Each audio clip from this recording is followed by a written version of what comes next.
हरिपुर नाम के छोटे से खुशहाल गांव में सीमा अपने पति राकेश और छोटी सी 5 साल की बेटी पिंकी के साथ रहा करती। यूं तो तीनों का परिवार बेहद खुशहाल था। भले ही आर्थिक स्थिति कुछ खास ठीक नहीं थी, लेकिन पति को एक बहुत बुरी लत थी। वह दिन रात बस शराब पिया करता।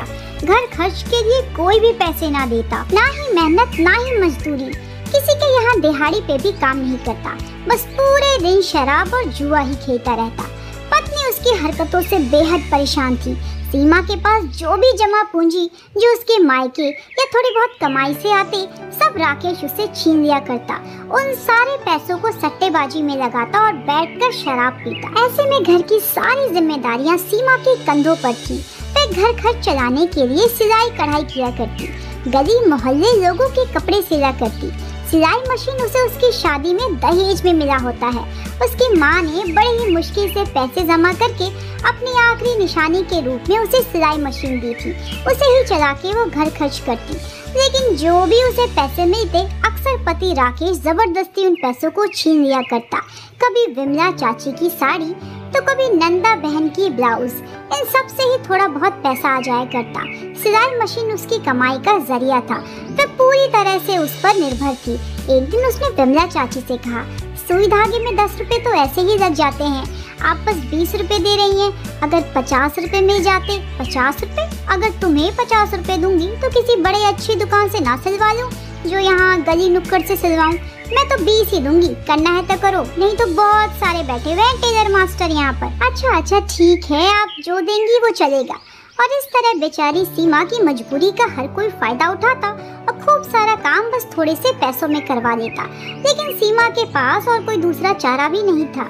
आस पास के लोग ही उससे छोटा मोटा कपड़ा सिलवाते। इससे उसे जो भी पैसा मिलता वह सीमा चुपचाप ले लेती। लेकिन दूसरी तरफ पति को इन बातों से कोई भी फर्क न पड़ता। वह पूरे दिन आवारा की तरह शराब पीता और गांव के ही चौपाल और चौराहे पर बैठ के सट्टाबाजी करता। वह सीमा के कमाए हुए सारे पैसों को अक्सर जुआ और शराब में ही उड़ाता। इधर पत्नी सीमा घर खर्च चलाने के लिए दिन रात मेहनत करती।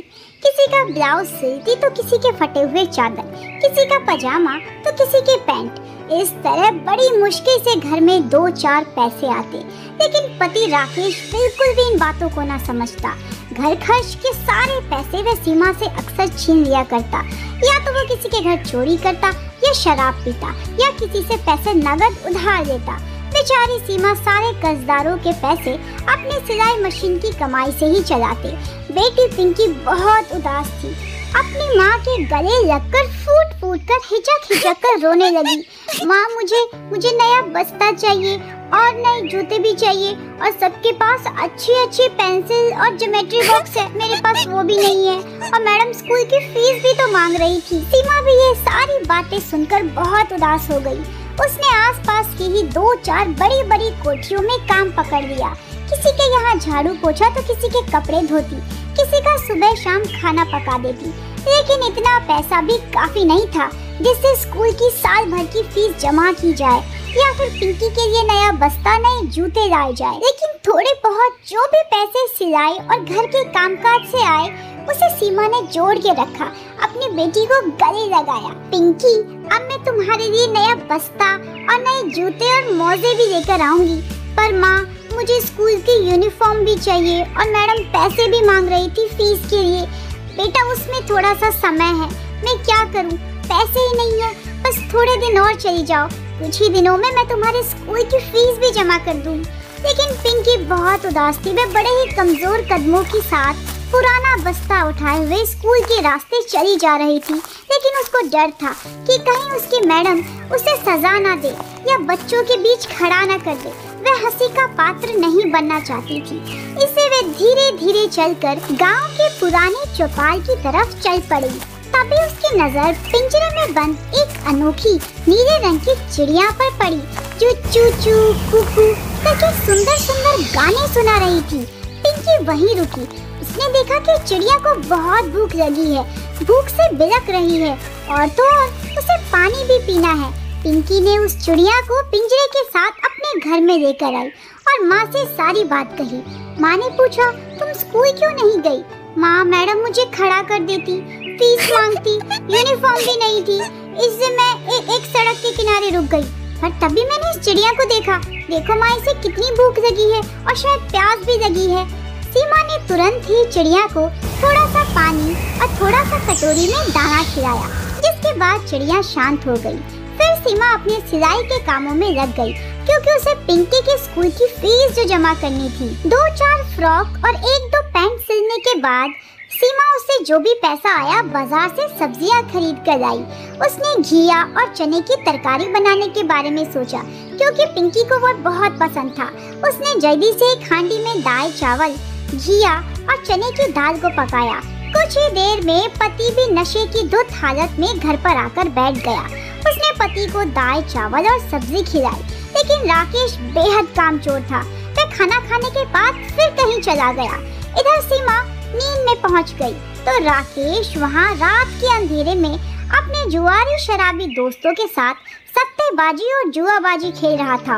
और तो और उसने खूब सारी शराब भी पी, जिसके पैसे वह अक्सर सीमा से ही लेता। सीमा उसकी हरकतों से बेहद परेशान थी, क्योंकि वह घर खर्च में एक फूटी कौड़ी भी नहीं देता था और सीमा की ही कमाई को उड़ा देता था। नशे से धुत जब राकेश घर आया तो उसने देखा पिंकी सो रही है और बगल में ही पिंजरे में एक चिड़िया है। देखकर राकेश आग बबूला हो गया। अब वैसे भी घर के लोगों का खर्चा निकालना तो इतना मुश्किल हो गया है, ऊपर से चिड़िया के दाने पानी का भी खर्चा अब हम ही निकाले। नहीं, इस चिड़िया को तो मैं मार दूंगा। नहीं, पिंकी इसे बड़े ही प्यार से लेकर आई है, वह उदास हो जाएगी। इन सारी बातों से पिंकी की आँख खुल जाती है। नहीं बाबा, चिड़िया को कुछ मत करो, ये बहुत मासूम है। नहीं, इसे तो मैं मार के ही रखूंगा। तभी सीमा चुपके से बातों ही बातों में पिंजरा खोल देती है और अनोखी नीले रंग की चिड़िया को पिंजरे से आजाद कर देती है। पिंकी रोती तो बहुत है, लेकिन वह समझ जाती है कि उसकी माँ ने ऐसा चिड़िया की जान बचाने के लिए किया है। तुम चिंता मत करो पिंकी, अब वो चिड़िया सुरक्षित है, आजाद है। इन सारी बातों से राकेश को बहुत गुस्सा आता है। फिर डब्बे में जमा किए हुए पैसों को लेकर भागने लगता है। सीमा बहुत समझाती है, ये पिंकी के यूनिफॉर्म और स्कूल फीस के लिए है, इसे मत लेकर जाओ। वैसे भी तुम सारे पैसे तो उड़ा ही चुके हो। अरे क्या करना है उसे पढ़ा लिखा कर, क्या जरूरत है उसके स्कूल और यूनिफॉर्म खरीदने की। लाओ, ये पैसे मेरे हैं, मुझे दे दो। राकेश जबरदस्ती सीमा से पैसे छीनकर गांव के चौपाल के बीच बैठ जाता है, जहां वो ताश खेलने लगता है और सट्टेबाजी और जुएबाजी में लग जाता है। वहां से आने के बाद वह बाकी पैसों से शराब की बोतल खरीदता है और एक कोने में बैठकर शराब पीता है। ये सब देखकर सीमा और उसकी बेटी पिंकी बेहद उदास हो जाते हैं। दोनों की आंखों से लगातार आंसू बहते हैं। जैसे तैसे सीमा अपनी बेटी पिंकी को चुप करवाती है और सुला देती है और फिर वापस से सिलाई के काम में लग जाती है। लेकिन पिंकी फिर से उठकर अपनी माँ के सिरहाने बैठ जाती है। माँ, क्या कभी सब कुछ ठीक होगा? क्या हमेशा बाबा इसी तरह लड़ाई झगड़ा करते रहेंगे? मुझे ये सब देखकर बहुत दुख होता है। हाँ मेरी बच्ची, एक दिन सब कुछ ठीक होगा। पर क्या सच में सीमा और पिंकी की जिंदगी में सब ठीक होगा?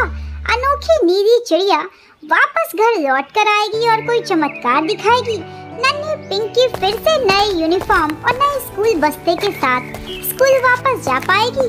कहानी में आगे आने वाले रोमांचक भागों के लिए चैनल के साथ जुड़े रहे। चैनल को लाइक, सब्सक्राइब करना ना भूलें।